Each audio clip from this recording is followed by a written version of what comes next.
let's get started with Brittany Rose. Brittany Rose, a network marketer in Monat, and even years after she told that lie, she is committing. Brittany Rose is still lying to us on social media, and we will discuss what this everlasting lie is about. So let's take a look. I'm finally semi put together, and so I thought, you know what, I'm going to get on here because yesterday, me and my husband, we actually went to my son's first high school game, baseball game of the season, and as we were going... Isn't it my husband and I? In German we have a saying, der Esel geht zuerst. The donkey always mentions himself or herself first. It's polite to mention the other person first. Sorry, that wasn't what it was about. So she's speaking about her and her husband doing something together. He's like, do you want to do a reel with me, or do you just want to like have a conversation in the car? And at first I was just like, what? No, not really. I'm like, I have to think about this. I have to focus. I have to know what I'm going to say. That takes a lot of brain power and energy. And, you know, my brain is fried.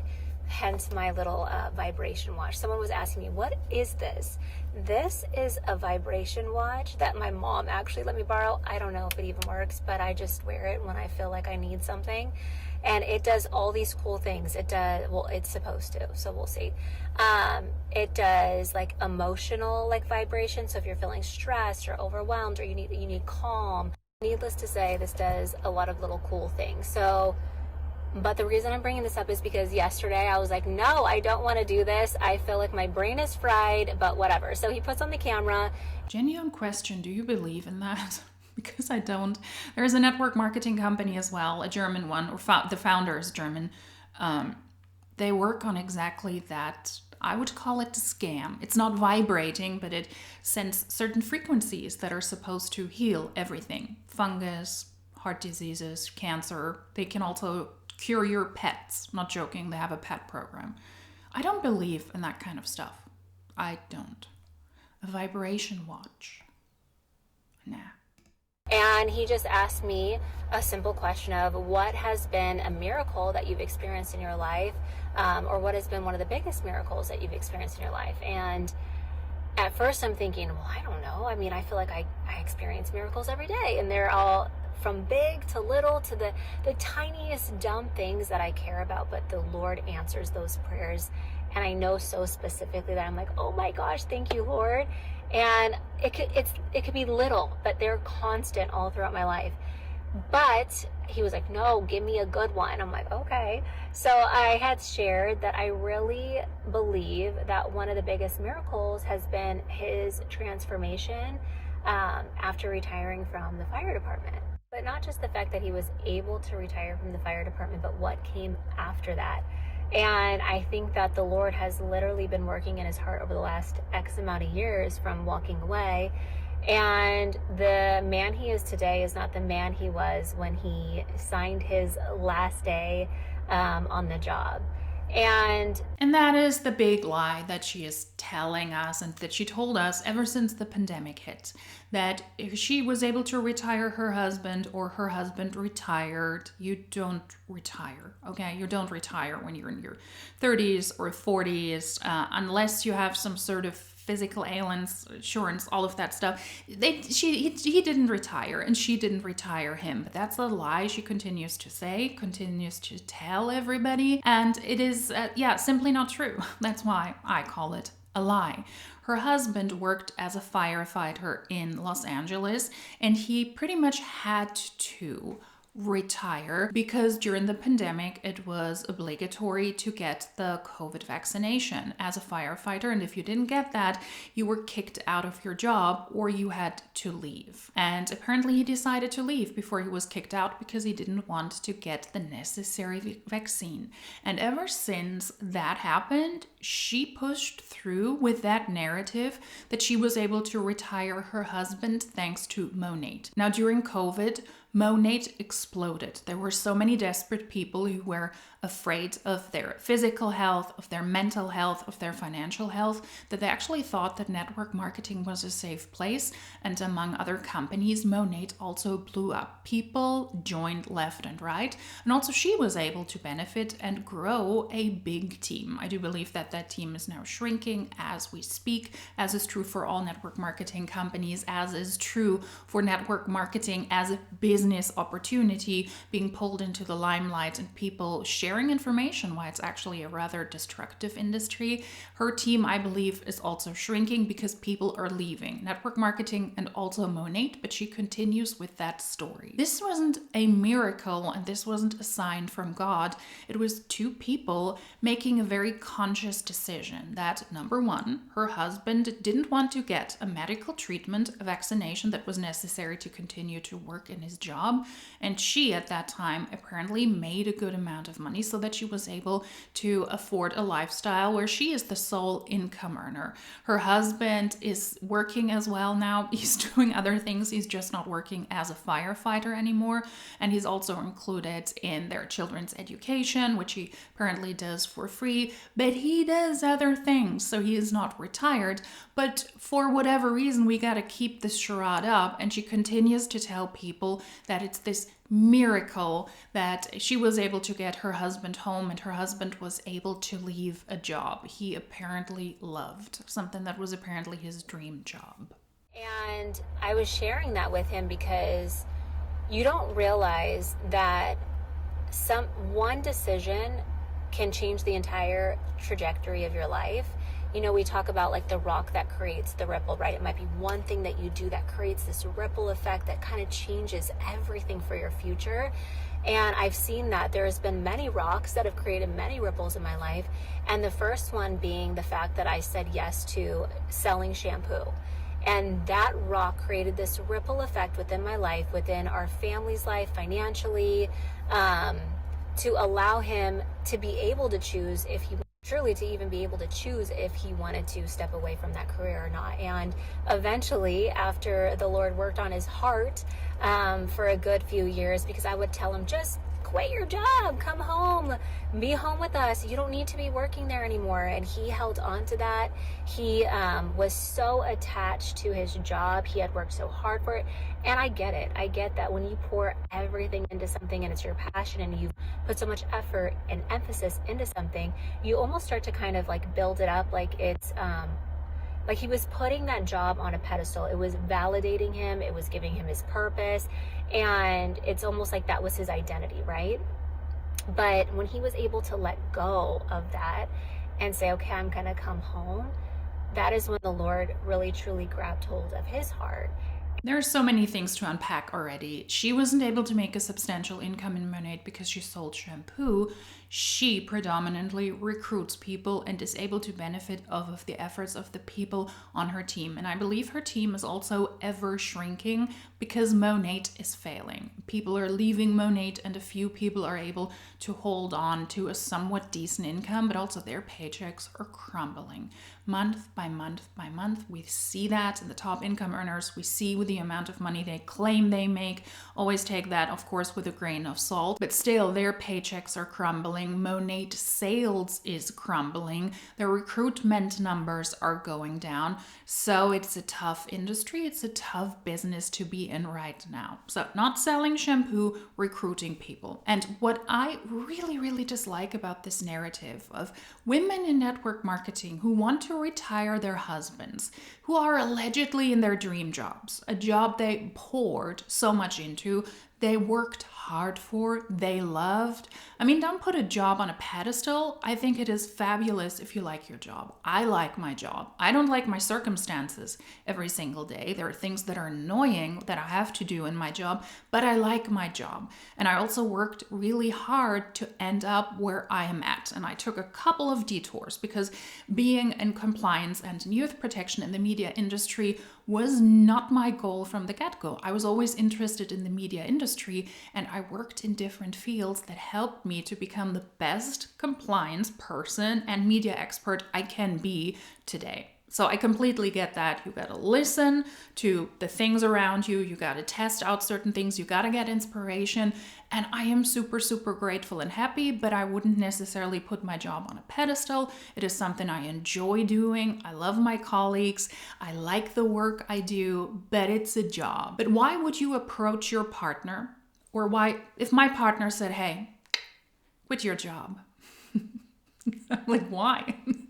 Because I am in a network marketing company and I need you as a trophy person to be at home so that I can tell everybody I was able to retire you, although you really love your job. Why would I do that? Why would I, first of all, convince my partner, and as a firefighter, that's a dangerous job. That's a part I would get. But why would you want to convince your partner to be permanently at home when they have something they really love? That is a part of their life. That is important also for their character development. All of those things we always hear people claim. Why convince your partner to stop doing that so that it can be a trophy husband that she can parade around to this very day to say, I was able to retire my husband? And her husband didn't make a full decision by saying, you know what?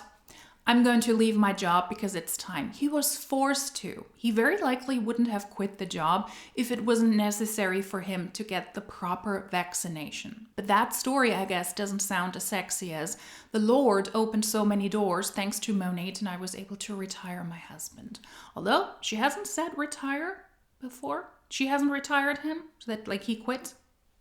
But it's always that information. I was able to retire my husband. She's the sole income earner in a crumbling network marketing company, and that must be extremely stressful. And, you know, we always say that sometimes you have to let go of something really good to obtain something really great. And that really is his story in a nutshell. It's not his story in a nutshell. The story I told you is the story in a nutshell. But why, if that's your dream job, if that's because he said that himself on Lives, that was his dream job. That is what he absolutely wanted to do. And he was pretty much forced out of that job because he made the decision, I am not going to get vaccinated for this job. It's a decision he made. But in network marketing, you always have to overemphasize, I would call that lying, and in my opinion, fetishizing that your husband was pretty much forced out of a job because he disagreed with getting the proper vaccination that was mandatory at the time. It is not a realistic presentation of what happened. It is fetishizing and idolizing a situation that is more than lackluster, in my opinion. If you're pretty much forced out of your job, that is not something to celebrate. That is something to be sad about. And then you mourn that job loss and then you move on. But that's a different story than this one. And then upon, coming home, that opened a door for him to become originally the math teacher, which ended up being the math and Bible teacher for our son's homeschool co-op group. He was in junior high at the time. And I mean, he fought me tooth and nail on that too. He was like, I don't want to do this. No, I'm not doing that. No. And I'm like, please, I think this would be so good for you. Honestly, it will be so good for our kids, for our son. You get to be there, you get to be involved, like mentor him and lead him. And I just feel like you're so good at math. You're so good at these things. It's like the fire department, but for kids, and I'm telling him all these things. And I mean, he was like, hard no, absolutely not. But the Lord worked on his heart again, and he ended up getting swindled into doing it. But I honestly feel like that was another season that really grew him. And yeah, once again, I don't think that is the Lord telling you this. If you quit your job as a firefighter, because you pretty much have to, what do? You don't just sit around as a healthy, able individual in his 30s or 40s. You want to do something with your life. You want to have purpose, so you have to do something. Taking care of the household, the children, I suspect that is probably what she does, because they do seem to split that role very classical, in a classical sense, in a very conservative way, the way I see it. And he very likely had to do something, which I completely get. Imagine that you quit your job and you don't have a purpose in life anymore. Quitting your job doesn't mean that you sit at home if you're financially stable and you do nothing. You need to find a certain purpose. And if that is pretty much doing the curriculum and you homeschooling your children, I don't know if you're a teacher though then. You're a parent who homeschools your children and you support other children who are being homeschooled. That's not necessarily a teacher. There's a little bit more that goes into being a teacher, but of course he needs a purpose. And if he can do something that's beneficial for his children, then that is also helpful. And at some point, you also don't want to spend 24 hours, I would say, each and every day with your partner. It is good to also establish some distance there, because you take your mind off your partner, you do other things, you're involved in other things. And if it's beneficial for your kids, that's even better. At some point, you will do something. So is it God telling you? No, it's probably you. Like, I'm bored. What the heck? I just had to quit a job I really loved. Now I'm being paraded around on social media as the trophy husband because it's beneficial for my wife's business, therefore also beneficial for my income because she is now the sole provider for me and our children. Yeah, let me teach children. You gotta do something. Through stepping away from the fire department, he was able to have a more reliable schedule. And that reliable schedule allowed him to take a class at church, which he took our oldest son and daughter to. It was on Tuesday nights. He would never be able to do a Bible study. He would never be able to do literally anything because his schedule was always different. He could never be a coach for any of our kids' sports. Like, he did not have a reliable schedule. So this kind of opened up a whole new world for him in that aspect as well. And so he had the two older kids take this class at church on evangelism. It was called The Call, or it is called The Call. And they did that every Tuesday night for a good chunk of the school year, and that was their Bible class. And I think that really grew him in a different way. And so there was these little ripple effects that came from him eventually coming home from the fire department. And that, of course, can only happen when you have a partner who is in network marketing, because as a grown individual, as a grown man who takes care of a family or contributes together with his wife, he wasn't able to make a conscious decision to say, you know what, the danger working in the fire department, as much as I love this job, with a family now with children, I feel it is too dangerous for me to work this job and the schedule is just not reliable. I will take a look at another job with a different schedule. Something that allows me clear work hours, like a traditional corporate job, the horrible, horrible corporate job could provide. That doesn't mean that you need to quit and then pretty much get, what did she say, scammed into teaching the children at school and teaching math? Convinced? I forgot what she said. But what she said, you pretty much have to be conned into teaching your children. You can also make a smart decision and say, I will look for a new job. I will keep the job I have now, but I will look for a new job with a different schedule that benefits my family situation better. Because at the time when I took that other job that was or is my dream job, it was fine because we didn't have a family. We didn't have the responsibility for multiple kids, and it simply doesn't align with our everyday life anymore. That's a decision one could make. You don't need to have a partner who's in network marketing to make that kind of decision. There's always more to this story than they tell, I think. I mean, I can see God's hand in all of this, these little tiny miracles, and the way that he has worked in Nestor's heart. I feel like, these were the things that just set him up, and it's just grown him even further into his relationship with the Lord, who he's becoming as a man, who he's becoming as a father, as a husband. And oh my gosh, I'm just super proud of him. And I got emotional there for a second. I'm just proud of him. But the moral of the story, she got emotional there for a second, and she chose to leave the part of her briefly getting emotional in. I'm not saying that wasn't genuine, but you make the decision to show yourself crying or almost crying on social media. She could have made the cut earlier and started there again. Just saying. I always find that very manipulative with the context of network marketing, those tearful posts. And the reason I share this is because there are miracles everywhere if we just choose to look for them and we choose to open our eyes to see them. And also that sometimes you have to let go of something good that maybe you're holding tight to, maybe something that you just don't want to let go. But if you release it, if you let it go, God has something so much better in store for you. And I know that was something for Nestor, is that he literally held on to his job for so long, and he is so different now. because he let that go. Sometimes you gotta let go of the good to obtain the great, and a simple rock. A rock can create such a massive ripple in your life. One decision, one yes, stepping out of the box, stepping out of your comfort zone, doing something different can change everything for you. Which is true, but you don't need to join a network marketing company to experience that.